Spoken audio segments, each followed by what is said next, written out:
Harka fuune akkam jirtu daawwattoota keenya matoota oduu har'aa qabannee dhiyaanneerra matoota oduu har'aa waliin anabdii fi teeti. Godina Shawaa Lixaa magaalaawwan Mogoreef Incinnee keessatti warshaan Daangotee Oromoota qacaramuuf deeman irratti loogii geggeessaa jira jedhu namooti dhiibbaan narra ga'ee jedhan tokko. Beeksisa ba'e hordofuudhaan kanneen qacaramuuf dhaqnee hiriirarra turre Oromoota ta'uu keenya qofaaf loltoota agaaziitiin dhaanamnee jedhan namni kun akka jedhanitti rakkoon akkanaa kun saboota biraa mudataa hin turre. Feestivaalii ispoortii dhaabbilee barnootaa olaanoo bara kana magaalaa Jimmaatti geggeeffamuuf jiru hafuu isaa barattoonni OMN'tti himan.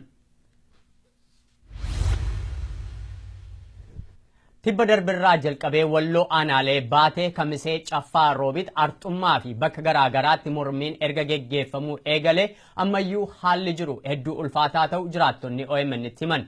Bifuma wal fakkaatuun magaalaa Amboo fi naannoo isheetti mormiin barattootaa garmalee jabaachuurraan kan ka'e mootummaan wayyaanee sodaa guddaa keessa waan galeef jecha barattootaan galaatii oomisha walitti qabuudhaan maatii keessan gargaaraa jedhe yeroo lammataaf mana barnootaa cufuu barattoonni OMN'tti himanii jiru.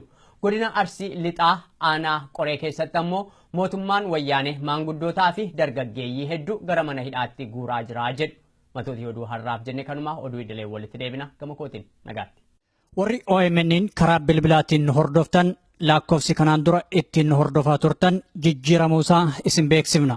Haaluma kanaan lakkoofsofni haaromni tolaan OMN ittiin dhageeffachuu dandeessan kanneen United States keessa jiraattan 641 552 5055 United Kingdom 0330 332 6333 Germany 511 090 4047 Norway 2195 32 08 Sweden 08 403 031 94 Italy 06 899 730 19 South Africa yookaan Afrikaa kibbaa 271 210 03 057 Australia 0280